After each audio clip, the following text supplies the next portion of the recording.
Now, I love using older cameras and pushing them to try and get the best possible results from them. And many of you are here literally because you love these cameras too. But there is one place where these cameras often fall down, and it's high ISO performance.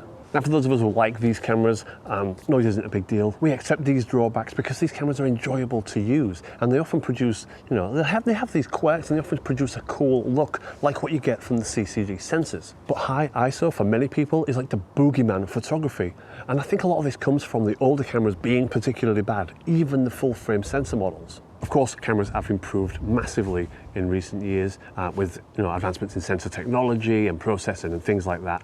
So I can push like my EM1 Mark II up to 6400 ISO without really any concern, and that's on a Micro Four Thirds sensor. My older cameras though, like the GF2 from Lumix or the Canon 400D, they fall down hard after about 400, 800 ISO. So that kind of affects how and when you can use them, or at least it used to.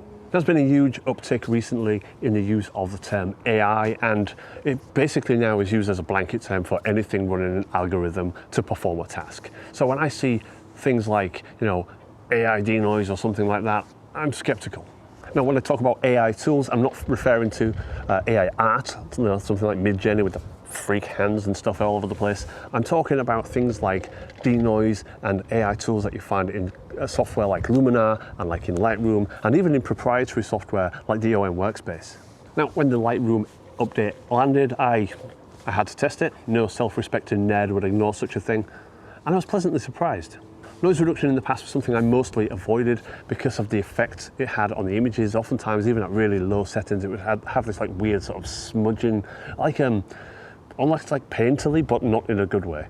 So when I used the new AI denoise thing in Lightroom, I was actually pleasantly surprised, but all of the images I tested were shot on the EM1 Mark II, which is pretty decent at high ISO anyway. So tonight my plan is to use 3 older cameras I have with me: the Lumix GF2, the Lumix LX3, and the Canon 400D. So the plan tonight is to get a couple of images with each, and I'm going to show you the before, the after noise reduction, and then the final edit, so you can make up your own mind whether it's worth using these tools or not. Of course, I will be shooting RAW because all of these cameras can shoot RAW, so there will be no in-camera noise reduction applied either.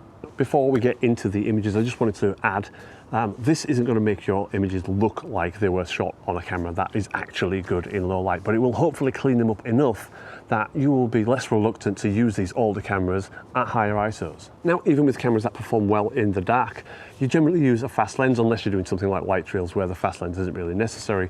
But I'm going to be using fast lens on all of these cameras. So the Lumix GF2, I'm going to be using the 45mm f1.8. The Canon, I'm going to use the 50mm f1.8, and the Lumix LX3 has that very cool f2 to f2.8 lens on it. So let's go find a photograph.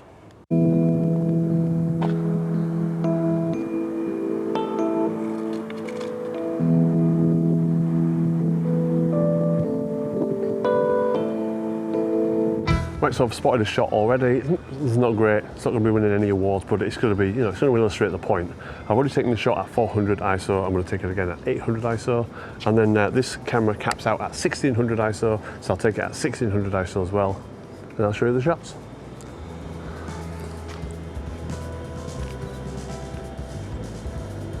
Right, so at 400 ISO, it looks pretty clean. I probably wouldn't use noise reduction on this normally, but here it is at 30%. Just takes the edge off nicely.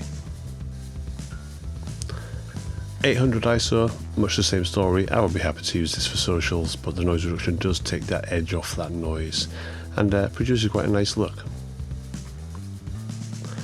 Now at 1600 ISO you can see these white speckles starting to appear, and the noise reduction does deal with them very well, but it does start to look a little bit soft in most areas. So here's the final edit.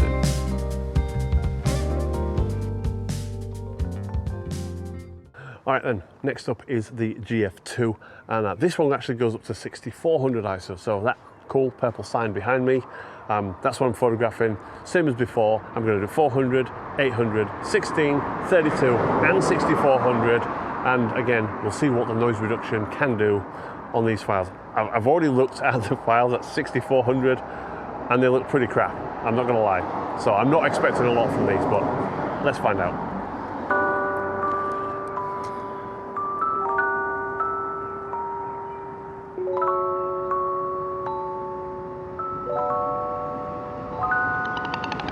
So 400 ISO, the GF2, much like the Canon 400D, doesn't really need any noise reduction, but here it is at 30%.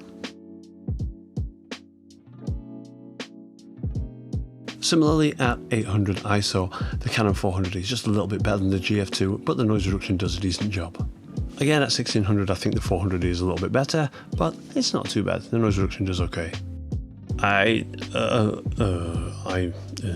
miss focus. Moving on. Oh dear lord, it looks like it's got sand on it. The noise reduction did barely anything, so I cranked it up to 100% and oh my word. Oh, I'm so sorry. The noise was so high that man's face just melted clean off. What the? Someone. Oh dear. I'm so sorry.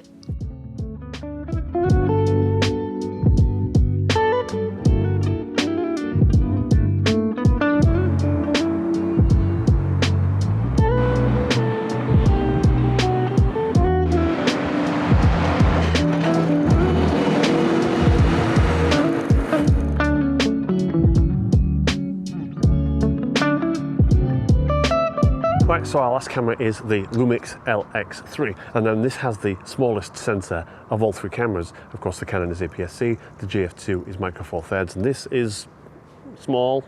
So just over my shoulder there, you can see the tidal barrier. It's got a nice reflection. Figure this would make a perfect example shot for this camera. Same again, 400 ISO, 800 ISO, 1600, and this one caps out at 3200 ISO. And again, I'll show you the before and afters and then the final edits. So let's get the shot.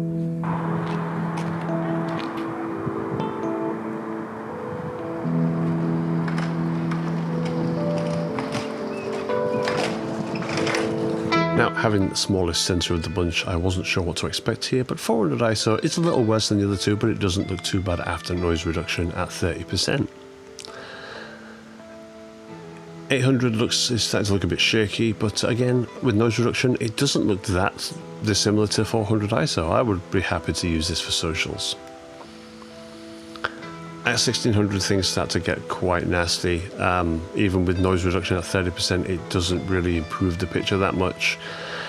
And at 3200, it's, yeah. That's what it looks like. I'm not sure what happened here, but the noise reduction at 30% changed the colors completely, and it just looks pretty nasty. Here's the edit.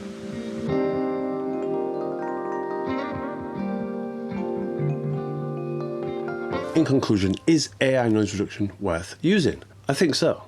To my eye, it's removing about 1 to 2 stops of noise at 30% at 1600 ISO. After that, the cameras that I was using either didn't go any further or just looked plain nasty. 400D surprised me a little bit. I expected, even though it's got the largest sensor, it is the oldest of the bunch by quite a few years, so I expected it to be the worst at 1600 ISO. But apart from those few little white specks, which the noise reduction did an okay job of sort of reducing, it wasn't bad at all. In fact, I thought it was probably the best at 1600 ISO out of the lot of them. Now, this wasn't a super scientific test, but hopefully it was enough to give you an idea of what is recoverable with modern noise reduction software, and that your favourite old cameras might be able to produce images that you're happy with in less than ideal light. If you enjoyed this video, poke that like button and watch this video next for more old camera goodness.